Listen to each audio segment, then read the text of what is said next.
Hi Shrestha, how are you? Hello అండి. Fine, Welcome thank to you. the show. Thank you, thank you.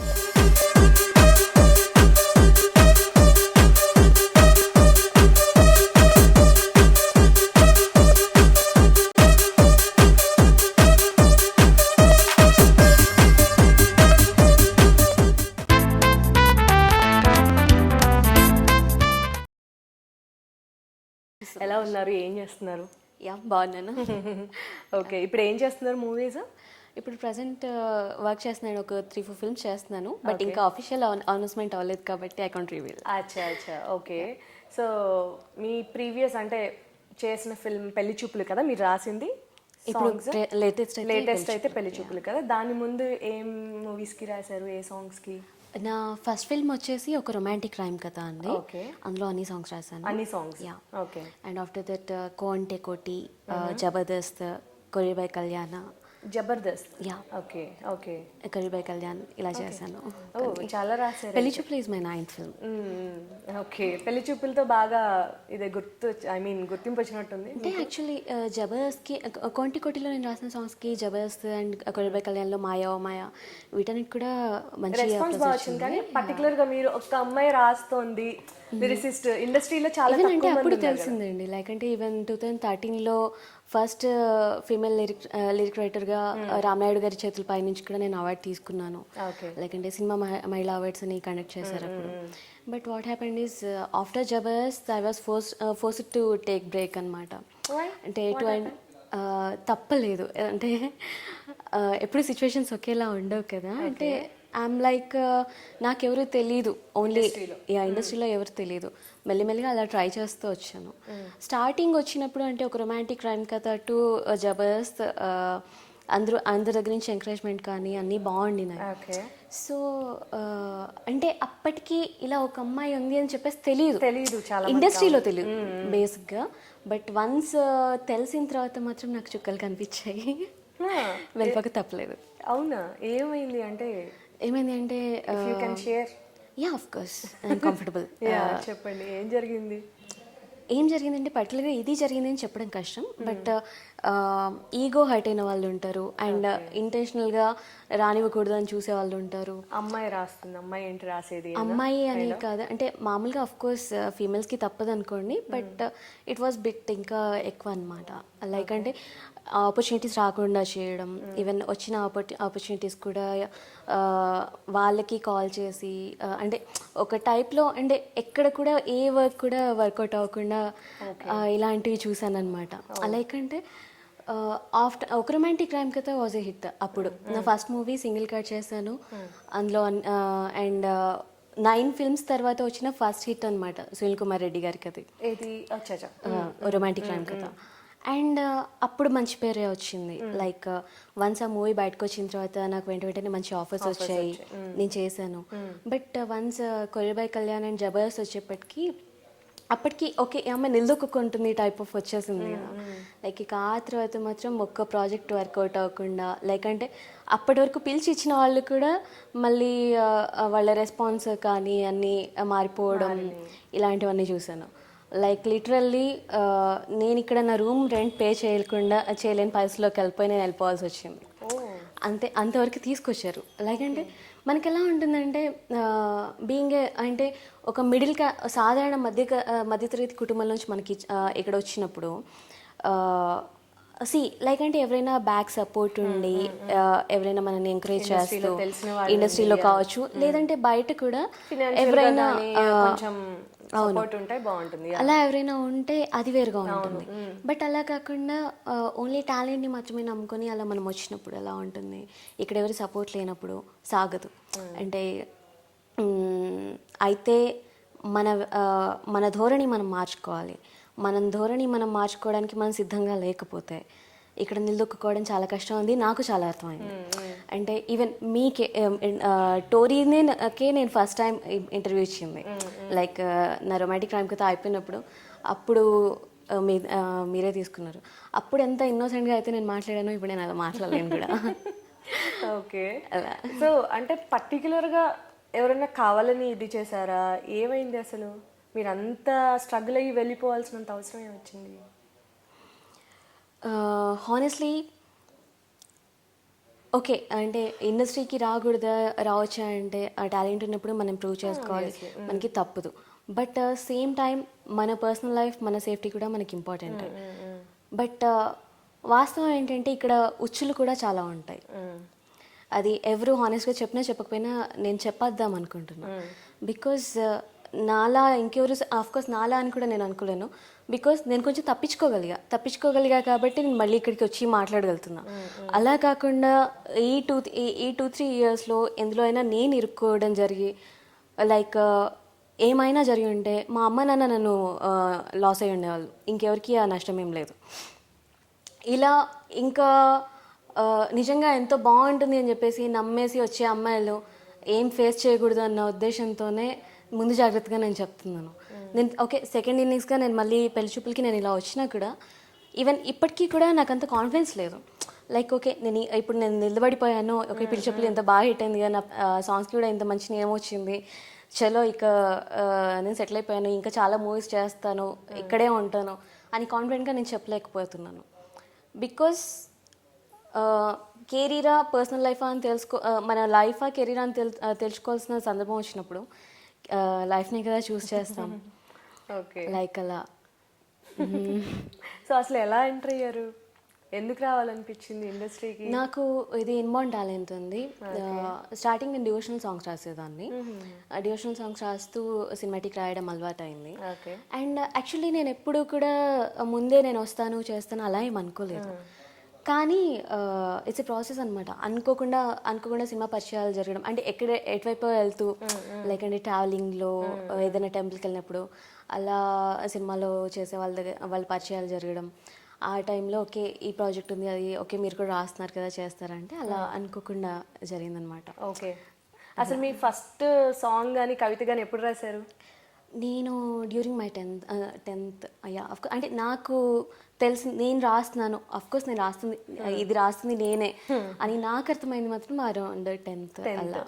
అంతకుముందు ఎలా ఉండేదంటే నేను ఏమైనా రాసినా కానీ నేను ఎక్కడైనా విని రాస్తానా నాకే తెలియదు, అలా ఉండేది. కాన్ఫిడెంట్ నేను రాశాను అనేది తక్కువ ఉండేది.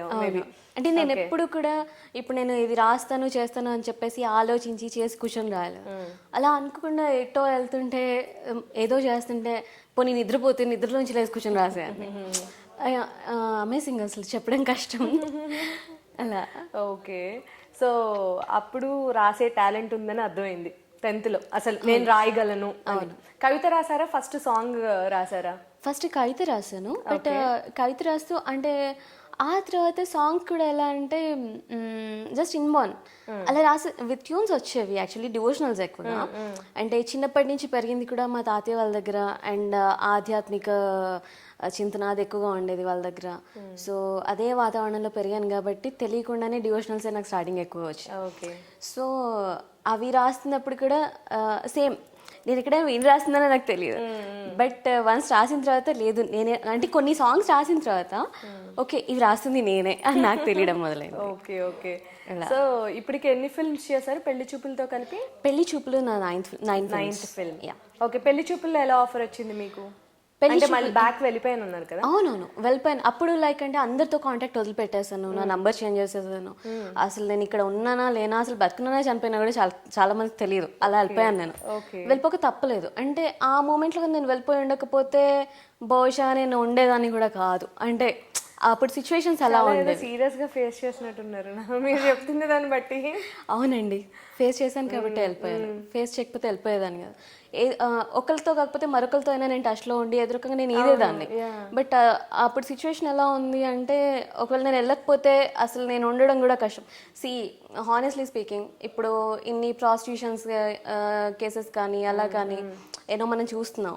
ఈ ఇండస్ట్రీలోకి వచ్చిన వాళ్ళు కావచ్చు, లేకపోతే ట్రై చేస్తున్న వాళ్ళు కావచ్చు, ఓకే ఇలా పట్టుపడ్డారు లేకపోతే ఇంకేదో ఇలా ఇరుక్కున్నారు అని చెప్పేసి అలా ఆ రకమైన ఉచ్చుల్లో వాటికి సంబంధించిన మనుషుల్లో థ్రెటనింగ్ వచ్చిందా మీకు? Yeah of course. లైక్ నేను ఇరుక్కబోయి తప్పించుకున్న దాన్ని సీరియస్లీ. ఓకే నా ఎక్స్పీరియన్స్ని నేనైతే ఇచ్చేయలేను కదా. ఒకవేళ నేను ఉంటే ఏదో పెద్ద ఉచ్చులోనే నేను చిక్కుకొని ఉండేదాన్ని. బై గాడ్స్ గ్రేస్ నేను ఇక్కడి నుంచి వెళ్ళిపోయాను, నేను బాగున్నాను. మా అమ్మ వాళ్ళకి నేను ఉన్నాను. I'm happy for that. అంటే ఎలా అంటే ఇప్పుడు మనకి మన ఫీల్డ్లో మనం ఎందరినో కలుస్తుంటాం. రోజు కొత్త మనుషులు, రోజు కొత్త మనుషులు, ఎవరు ఏంటి మనకు తెలియదు. ఓకే, అందరూ ఇండస్ట్రీ అని చెప్తారు. ఓకే, ఒకళ్ళు మేనేజర్ అంటారు, ప్రొడ్యూసర్ అంటారు, డైరెక్టర్ అంటారు. వాళ్ళు ఏంటి మనకు తెలియదు సంగతి. బట్ మనం పరిచయాలు పెంచుకుంటేనే, పరిచయాలు మెయింటైన్ చేస్తేనే మనం ఉండగలుగుతాం. వాళ్ళ నిజస్వరూపాలు మనకు తెలియనప్పుడు ఏంటంటే ఒక్కోసారి రాంగ్ పర్సన్స్ వాళ్ళ చేతిలోకి మన కాంటాక్ట్లు ఉన్నప్పుడు అప్పుడు ఉండే హెరాస్మెంట్ రేంజ్లో ఉంటుంది. మనకు తెలియకుండానే ఇరుక్కొక తప్పని పరిస్థితులు ఉంటాయి. కానీ ఏంటి, ఐ వాజ్ బ్లెస్డ్. నాకు ముందే కొంచెం పసిగట్టగలిగాను మనుషుల్ని, నేను బయటపడగలిగాను ఇన్ ద సెన్స్ అంటే ఓకే వాళ్ళ ఇంటెన్షన్ కావచ్చు నాకు ముందే అర్థమైపోయింది. బట్ చిక్కకపోవడం వల్ల నేను చాలా చుక్కలు చూడాల్సి వచ్చింది. ఓకే, చాలా పెద్ద నెట్వర్క్సే ఉంటాయి. అఫ్ కోర్స్ ఇప్పుడు దీని తర్వాత కూడా ఇంకా నాకు ఎలా ఉంటుందో నాకు తెలియదు, బట్ నేను చెప్పేయాలనుకుంటున్నాను. సో మళ్ళీ అసలు పెళ్లి చూపుల్లో ఆఫర్ ఎలా వచ్చింది మీకు? అంటే బ్యాక్ గ్యాప్ తీసేసుకున్నారు, వెళ్ళిపోయారు కదా, బ్యాక్ వెళ్ళారు కదా. అవును. సో వెళ్ళాక ఫస్ట్ పెళ్లి చూపు నేను ఆఫ్టర్ నేను నంబర్ చేంజ్ చేసిన తర్వాత కూడా, నేను ఇక్కడి నుంచి వెళ్ళిపోయిన తర్వాత కూడా ఎవరెవరైతే జెన్యూన్ పర్సన్స్, ఎవరు నాకు సపోర్ట్ చేయగలుగుతారు, ఎవరిని నేను నమ్మగలుగుతాను. బికాస్ అప్పటికి నావి 8 ఫిల్మ్స్కి నేను వర్క్ చేసేసాను. 8 ఫిల్మ్స్ అరౌండ్ ఇంకా 4-5 ఫిల్మ్స్కి నేను చేశాను. బట్ అవి ఇంకా ఈవెన్ ఇప్పటికీ కూడా బయటికి రాలేదు. ఓకే.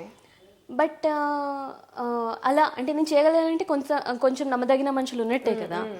సో అలా నేను ఎవరైతే నమ్మగలుగుతానో అని నేను చూసుకొని వాళ్ళకి మాత్రం మళ్ళీ నెంబర్ చేంజ్ చేసి నా కాంటాక్ట్ ఇచ్చి మళ్ళీ ఆ కమ్యూనికేషన్ చేస్తూ వచ్చాను. ఒకవైపు నుంచి కాకపోతే ఒకవైపు నుంచి మళ్ళీ ఐ కెన్ ఏంటి ఇన్ ఏ సెక్యూర్ వే నేను మళ్ళీ వర్క్ చేయడానికి స్కోప్ ఉంటుంది కదా అని. బట్ అప్పటికి కూడా అంటే ఇక్కడికి నేను వెళ్ళిపోయిన తర్వాత కూడా నాకు వర్కౌట్ అవ్వలేదు. అంటే ప్రాజెక్ట్స్ అయితే వర్కౌట్ అవ్వలేదు. ఈవెన్ నంబర్ చేంజ్ చేశాను కానీ సినిమాలు ఉన్నాయి సరే ప్రాజెక్ట్ ఇస్తాము అని చెప్పేసి రప్పించుకోవడాలు, వచ్చిన తర్వాత మాత్రం ఇవ్వకపోవడాలు, అలా సమ్టైమ్స్ అసలు ఎక్కడ ఉండాలో అర్థం కాని పరిస్థితి. అలా అంటే ఒక్కోసారి నేను బస్ స్టాప్లోనే ఉన్నాను. బికాజ్ అంటే మనం ఏమైనా అప్పుడున్న కండిషన్లో నాకు నేనేమైనా హోటల్లో అలా నేను రూమ్ తీసుకోవచ్చు, ఉండొచ్చు, పర్లేదు. బట్ అప్పుడు నా పరిస్థితికి అంటే ఉన్న అందరి దృష్టి ఉంది కదా, లైక్ అంటే చెడ్డ వాళ్ళది, అప్పటికి థ్రెటనింగ్ చాలా ఉంది. సో నేను అలా ఒకటి నిలిపోయి ఏదైనా హోటల్ రూమ్ తీసుకున్నా కానీ అప్పుడు అనుకోకుండా ఎవరైనా ఏమైనా ప్లాన్ చేస్తే అప్పుడేంటి నా పరిస్థితి? ఈ టైప్ ఆఫ్ భయాలన్నీ ఉండేవి. సో నేను ఎవరి హెల్ప్ తీసుకోలేదు, ఎక్కడికి వెళ్ళలేదు. ఈవెన్ అప్పటి వరకు నాకున్న ఫ్రెండ్స్ని కూడా వాళ్ళకి కూడా ఏ రకమైన సమస్యలు రాకూడదని చెప్పేసి ఇండస్ట్రీలో అంటున్నారా, personal friends and industry friends ఇద్దరిని దూరం పెట్టాను. బికాస్ ముందు నాకు కాన్ఫిడెన్స్ రావాలి, నాకే ప్రాబ్లం లేదు అన్న కాన్ఫిడెన్స్ నాకు రావాలి. వస్తే తప్పితే నేను నా ఫ్రెండ్స్ని కూడా నేను సమస్యలో నేను నెట్టలేను. సో అలా అందుకే నేను అకామిడేషన్ కూడా తీసుకోలేకపోయా. తీసుకుంటే ఆ తర్వాత ఏంటి అన్నది భయం నాకు. ఎందుకంటే పెద్ద పెద్ద మనుషులు ఉంటారు, వాళ్ళ దగ్గర డబ్బులు ఉంటాయి, పొలిటికల్ సపోర్ట్ ఉంటుంది, అన్నీ ఉంటాయి, ఏమైనా చేయగలుగుతారు. నేనేంటి ఒక చిన్న. సో మరి ఆ టైంలో కూడా మీ ఫ్యామిలీ నుంచి మీరు ఎవరినన్నా సపోర్ట్ తోడు తీసుకొచ్చుకోవడం అలా ఏం చేయలేదా? యాక్చువల్లీ నేను ఓన్లీ డాటర్ అండి. అమ్మ వాళ్ళకి నేను ఒకటినే అమ్మాయిని. అమ్మ నాన్న వాళ్ళిద్దరు హార్డ్ వర్కర్స్, వాళ్ళ జాబ్స్ వాళ్ళకి ఉంటాయి. అండ్ నా బ్రదర్స్ సిస్టర్స్ అలా ఎవరు లేరు. అండ్ రిలేషన్స్ అలా ఎలా అంటే యాక్చువల్లీ అమ్మ వాళ్ళది లవ్ మ్యారేజ్ అనమాట. అప్పుడే inter religion marriage, inter caste inter religion marriage. So అంటే అమ్మ వాళ్ళ మ్యారేజ్ టైం అప్పుడే మ్యాక్సిమం రిలేషన్స్ అన్నీ కట్ అయిపోయాయి వాళ్ళకి. అంటే mummy Brahmin and daddy Christian. Okay. So చిన్నప్పటి నుంచి కూడా ఈ క్యాస్ట్ ఫీలింగ్స్ అన్నీ చూస్తూ వచ్చాను. అండ్ ఎంతో కొంత రిలేటివ్స్లో కూడా ఎలా ఉంటుంది అంటే నేను క్యాస్ట్ ఫాలో అవ్వను, అంటే రిలీజియన్ ఫాలో అవ్వను బేసిక్గా. నేను క్రిస్టియన్ కాదు, నేను బ్రాహ్మణ్ కాదు, ఒక మనిషిలా మాత్రమే ఉండాలనుకుంటాను. సో అది వీళ్ళకి నచ్చదు. సో రిలేటివ్స్కి నచ్చదు. సో ఒక రకమైన దూరంతనమే ఉంది, అంటే మన అనుకునేంత ఆప్యాయత లేదు. బట్ నాకున్న బంధాలు అంటే ఆత్మబంధువులే, అంటే నా ఫ్రెండ్స్ కావచ్చు, వెల్ విషర్స్, ఫ్యామిలీస్ అవి. బట్ వాళ్ళని నేను రిస్క్లో పెట్టదలుచుకోలేదు. అంటే ఇప్పుడు ఒక రక్త సంబంధంలో ఉండే ఎలాంటి టైంలో అయినా నీకు ఉండగలుగుతాను అన్న ఇది ఆ ధీమా. అంటే ఇప్పుడు నాకు ఒక బ్రదర్ అలా ఉండేది. ఓకే వెల్ విషెస్ నుంచి నేను అది ఎక్స్పెక్ట్ చేయలేను కదా. ఓకే ఎంత మట్టుకు ఉండాలో అంత మట్టుకే తప్పితే మరీ ఎక్కువ ఉండదు కదా. సో ఆ రకంగా ఫ్యామిలీ ఫ్రంట్లో నేను చాలా ఐమ్ లైక్ నేను ఒక్కనే మ్యాక్సిమం అంటే అమ్మ వాళ్ళ రెస్పాన్సిబిలిటీ కూడా నాదే. ఓకే. సో వాళ్ళు ప్రతిసారి నాతో రాలేరు కూడా. అలా అని చెప్పేసి వాళ్ళకుండే భయాల్ని నేను అర్థం చేసుకున్నా అని నేను వాళ్ళని వారించక తప్పదు. బికాజ్ నేను పైకి రావాలి, నేను సంపాదించాలి, అప్పుడే కదా నేను వాళ్ళ రెస్పాన్సిబిలిటీ టేకప్ చేయగలుగుతాను. అది నా పరిస్థితి. ఓకే. సో ఈవెన్ వాళ్ళకి భయం వేసినా సరే, వాళ్ళకి బాధ వేసినా సరే, నేను వాళ్ళని ఇబ్బంది పెట్టి నేను వచ్చా. బికాజ్ నేను ముందుకు రావాలి. నేను ముందుకు వస్తేనే రేపటి రోజున ఈరోజు బాగానే ఉంది, వాళ్ళు పెద్దోళ్ళు అయిపోయిన తర్వాత వాళ్ళ వృద్ధాప్యంలో ఎలాంటి పరిస్థితి నేను కదా చూసుకోవాలి, నేను సంపాదించాలి కదా. కానీ వాళ్ళు సంపాదించాలని చెప్పేసి ఎలా పడితే అలా సంపాదించడానికి నేను లేను. అది వచ్చిన సమస్య.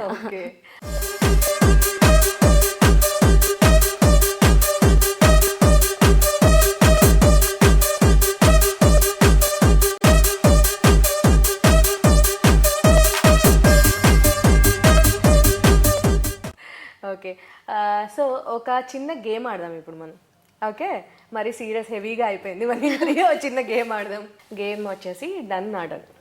ఓకే, డన్ నా డన్. ఓకే. సో నేను క్వశ్చన్ చెప్తాను మీకు, మీరు అది చేసి ఉంటే మీ ఆన్సర్ ఎస్ అయితే డన్ చూపించండి, నో అయితే నా చూపించండి. కన్ఫ్యూజన్ అంటే మధ్యలో చూపించండి, న్యూట్రల్ పెట్టండి. ఓకే. ఎవరికైనా నిజంగా ఫీల్ అవ్వకుండా ఐ లవ్ యూ చెప్పారా? నో. ఓకే. ఎప్పుడైనా ఏదైనా ఫిల్మ్ ఫ్లాప్ అవ్వాలి అని కోరుకున్నారా? నో. అసలు ఫ్రస్ట్రేషన్లో డిప్రెషన్లో కూడా ఏం అనుకోలేదా ఎప్పుడు? లేదు, ఎప్పుడు లేదు. పబ్కి వెళ్తారా? నో. అయితే క్వశ్చన్ లేదు ఇది. మీకు టెంపుల్కి పబ్కి ఒకటే రోజు వెళ్ళారా అనేది క్వశ్చన్. సో మీరు పబ్కి వెళ్ళినప్పుడు ఇంకా నో క్వశ్చన్ అది. ఓకే. మనీ కోసమే ఇష్టం లేకపోయినా ఏదైనా మూవీకి రాయడానికి ఒప్పుకున్నారా మీకు నచ్చకపోయినా? నో. నో. ఓకే. ఏజ్ గురించి అబద్ధం చెప్పారా ఎప్పుడైనా ఇప్పటి వరకు? ఒక్కసారన్నా? ఓకే. ఎవరికైనా ఫేక్ మొబైల్ నంబర్ ఇచ్చారా? ఎస్. ఓకే. సెలబ్రిటీ స్టేటస్ని యూజ్ చేసి ఏదైనా బెనిఫిట్ తీసుకున్నారా? నో. ఓకే. ఎప్పుడైనా వేరే వాళ్ళ టూత్ బ్రష్ యూజ్ చేశారా? లేదు. No. Sure? Yeah sure. No. Okay, డౌట్గా తిప్పుతుంటే. ఓకే. ఏదైనా ఫిల్మ్, ఈ ఫిల్మ్ నేను చేసి ఉండకూడదు అని రిగ్రెట్ అయిన ఫిల్మ్ ఏదైనా చేశారా? Done. Yes. Which film? 2 films. 2 films. Yeah. ఏ ఫిల్మ్స్ చెప్పచ్చా? ఫిల్మ్స్ నేమ్స్ నేను చెప్పను, because I don't want blame them. Okay. వాళ్ళకి తెలిసి రావాలి. ఓకే. బట్ ఈవెన్ ఇప్పటికీ కూడా నేను పశ్చాత్తాపడతానండి. ఐ మీన్ అది చేయకుండా ఉండాల్సింది అనా? ఒక 2 films నా కెరీర్లో నేను చేసి ఉండకపోతే నేను చాలా ప్రాబ్లమ్స్ ఫేస్ చేసి ఉండేదాన్ని కాదు కదా అనే ఫీలింగ్ మాత్రం ఉంది. Okay. Of course in future కూడా నేను ఇక అసలు మాట్లాడడం అది కూడా ఉండదు అనుకోండి. But of course. Okay, done done.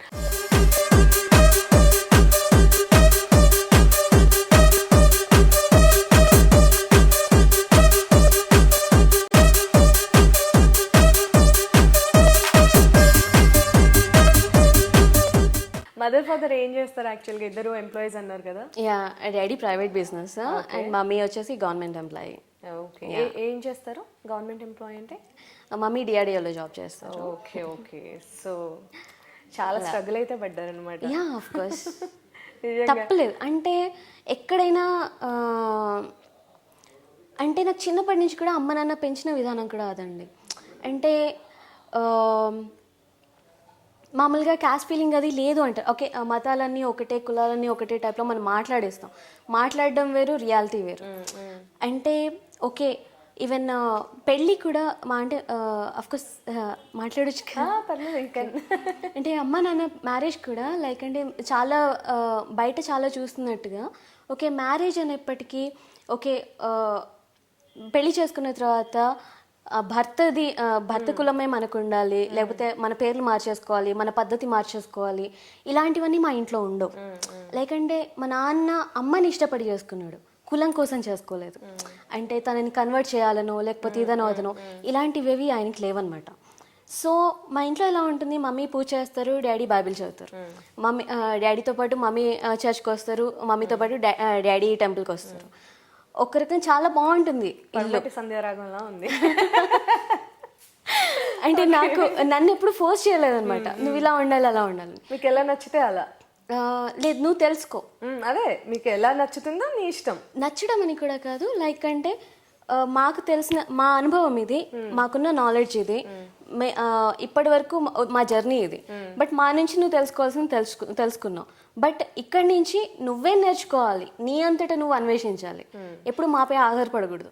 వాళ్ళు చిన్నప్పటి నుంచి ఎప్పుడు కూడా వాళ్ళ అభిప్రాయాలు నాపై రుద్దలేదు. నువ్వు ఇలాగే ఉండాలి, అలాగే ఉండాలి, పోనీ ఇదే రైట్, ఇదే రాంగ్, నువ్వు ఇదే ఫాలో అవ్వాలి, ఇలాంటివి ఏవీ లేవు.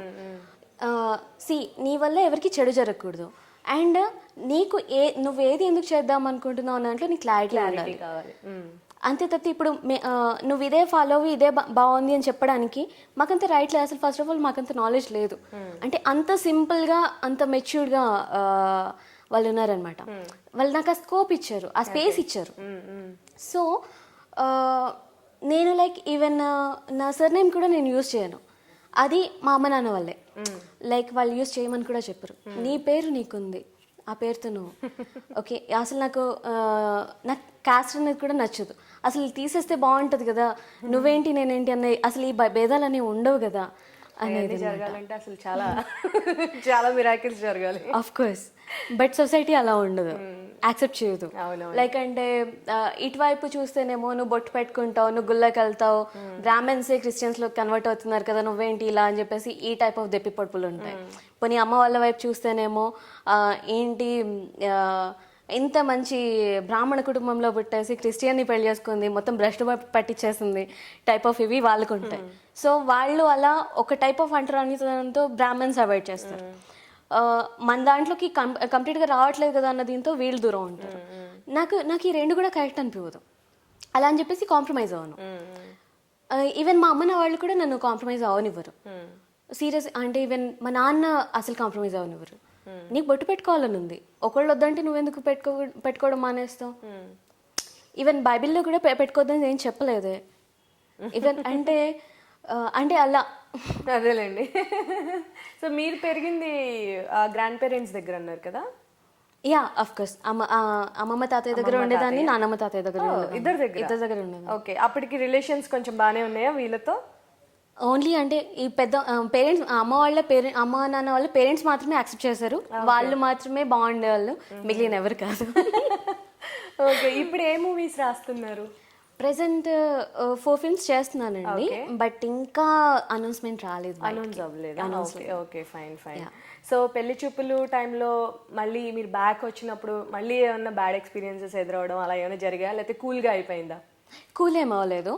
అసలు రావడం అన్నది అదో చాలా పెద్ద అంటే పెళ్లి చూపులు ఆపర్చునిటీ రావడానికన్నా ముందు కూడా చాలా ప్రాజెక్ట్స్, చాలా మంది ఓకే ప్రాజెక్ట్ ఉంది అంటే పిలవడాలు, ఇవ్వకపోవడాలు, మళ్ళీ తర్వాత ఇదంతా చూసాను. అంటే ద్వంద్వ ధోరణి, లైక్ ఈవెన్ వాళ్ళ చూపుల్లో కానీ మాటల్లో కానీ ఒక టైప్ ఆఫ్ వెటకారాలు, ఇవన్నీ చూసాను కానీ స్పోర్టివ్గా ఉన్నాను.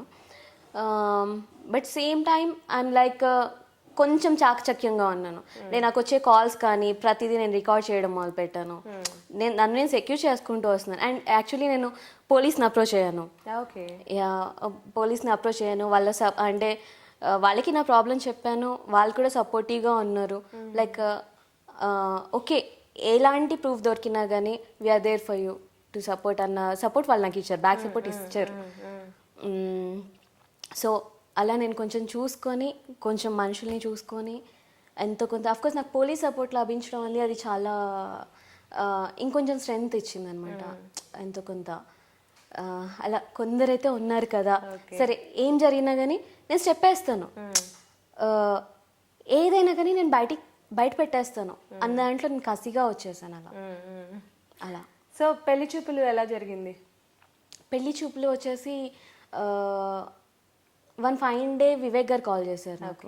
వివేక్ గారు కాల్ చేసి ఓకే అనీష్ గారు ఇలా మీ నెంబర్ ఇచ్చారండి, కోటికి మీకు వర్క్ చేశారు కదా అని అంటే ఓకే వెళ్ళి కలిసాను. బట్ ఈవెన్ కలిసాను కానీ అప్పటికి కూడా నాకు కాన్ఫిడెన్స్ లేదు.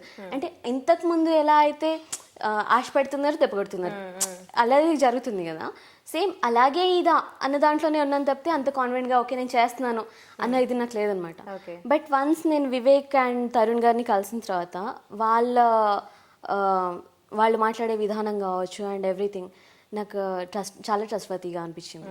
అండ్ ఈవెన్ ఫస్ట్ టైం నేను కలిసినప్పుడు కూడా తరుణ్ గారికి అండ్ నేను చెప్పాను లైక్ నేను వచ్చాను బట్ నేను చాలా ఫేస్ చేసేసి వెళ్ళిపోయానండి, మళ్ళీ I'm train to come back, ఇది నా పరిస్థితి అని చెప్తే పర్లేదండి అందరూ అలాగే ఉండరు కదా, మేము సపోర్ట్ చేయడానికి ఉన్నాము, లైక్ మీరు కాన్ఫిడెంట్గా రండి అని చెప్పారనమాట.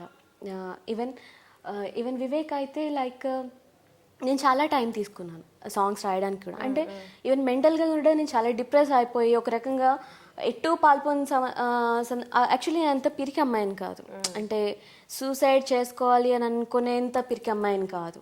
బట్ ఎటువైపు నుంచి ఏ స్కోప్ దొరికినప్పుడు శూన్యంగా అనిపించినప్పుడు సమ్ టైమ్స్ ఇక సూసైడల్ టెండెన్సీ వచ్చేస్తుంది. సో ఆ టైంలో నాకు వచ్చేసింది కూడా. అందులోంచి బయటకు వస్తూ మెల్లమెల్లగా నేను స్ట్రగుల్ అవుతున్న దీంట్లోంచి వీళ్ళు నన్ను చాలా అర్థం చేసుకున్నారు. అంటే కోంటే కోటి టైంలో ఒక 1 or 2 daysలో నేను సాంగ్స్ రాసేసాను. బట్ పెళ్లి చూపులకి నియర్లీ ఒక 20 days అలా నేను తీసుకున్నాను.